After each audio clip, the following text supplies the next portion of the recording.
আসসালামু আলাইকুম, আশা করি আপনারা ভালো আছেন। আজকে আপনাদের মাঝে আবারও নতুন একটা বিষয় নিয়ে চলে আসলাম।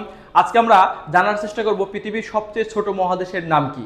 আমরা কিন্তু জানি পৃথিবীর সবচেয়ে ছোট মহাদেশের নাম ওশেনিয়া, কিন্তু এই ওশেনিয়া মহাদেশকে আমরা আবার কখনো কখনো অস্ট্রেলিয়া মহাদেশ বলি।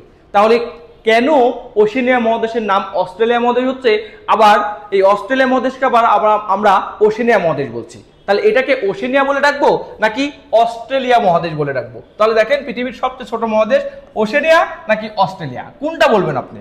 এখন যদি বলেন যে দুইটাই সঠিক, কেন? যে কোনো একটা নাম আগে হবে বা পরে দ্বিতীয় নামটা হবে। আমরা তো নাম কোনটা এক্স্যাক্টলি, ওর নামটা কোনটা, ওশেনিয়া নাকি অস্ট্রেলিয়া, নাকি অস্ট্রেলিয়া আগে হয়েছে ওশেনিয়া পরে হয়েছে?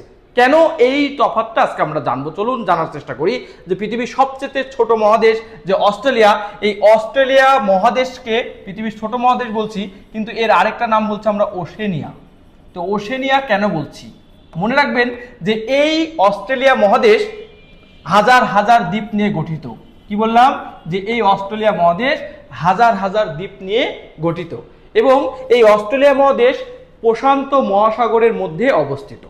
চারিদিকে এই যে সাগর রয়েছে, এই সাগরের নাম হচ্ছে প্রশান্ত মহাসাগর। আর এই চারিদিকে সাগর থাকার কারণে মাঝখানে যে দ্বীপের মতো দেশ, তাই এই মহাদেশকে বলা হয় দ্বীপ মহাদেশ। একই সাথে যেরকম এই মহাদেশ পৃথিবীর মধ্যে সবচেয়ে ছোট মহাদেশ, তেমনি পৃথিবীর দ্বীপ মহাদেশ যদি কখনো প্রশ্নে আসে, তাহলে আমরা এই অস্ট্রেলিয়া বা ওশেনিয়া মহাদেশকে বলতে পারি। তাহলে হাজার হাজার দ্বীপ নিয়ে গঠিত ওশেনিয়া বা অস্ট্রেলিয়া মহাদেশ। এখন প্রশ্ন হলো যে একে আমরা অস্ট্রেলিয়া মহাদেশ বা ওশেনিয়া মহাদেশ, কেন ওশেনিয়া মহাদেশকে আমরা অস্ট্রেলিয়া মহাদেশ বলছি? কারণ এইটা হচ্ছে প্রশান্ত মহাসাগরের মধ্যে হাজার হাজার দ্বীপ নিয়ে গঠিত হয়েছিল, তাই এই মহাদেশের নাম হয়েছে ওশেনিয়া মহাদেশ। কিন্তু এই ওশেনিয়া মহাদেশকে আমরা অস্ট্রেলিয়া মহাদেশ কেন বলছি? চলুন আজকে আমরা জানবো। এই ওশেনিয়া মহাদেশকে 5টি অঞ্চলে বিভক্ত করা হয়।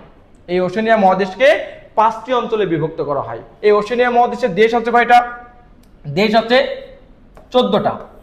এই ওশেনিয়া মহাদেশের মধ্যে দেশ কয়টা আছে? 14টা। তাহলে এই 14টা দেশকে 5টি অঞ্চলে বিভক্ত করছি। প্রথম যে বিভক্ত যে অঞ্চলের নাম, সেই অঞ্চলের নাম দিয়েছি অস্ট্রেলিয়া।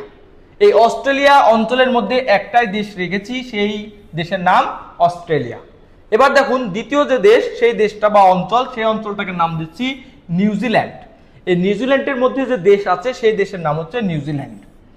তৃতীয় যে অঞ্চল, সেই অঞ্চলের নাম হচ্ছে পলিনেশিয়া। আমরা জানি পলি শব্দের অর্থ প্রচুর, পলি শব্দের অর্থ প্রচুর মানে অনেক। তো এই পলি শব্দের অর্থ অনেক, মানে পলিনেশিয়া মানে এখানে ক্ষুদ্র ক্ষুদ্র অনেক দেশ আছে, অনেক দ্বীপ আছে।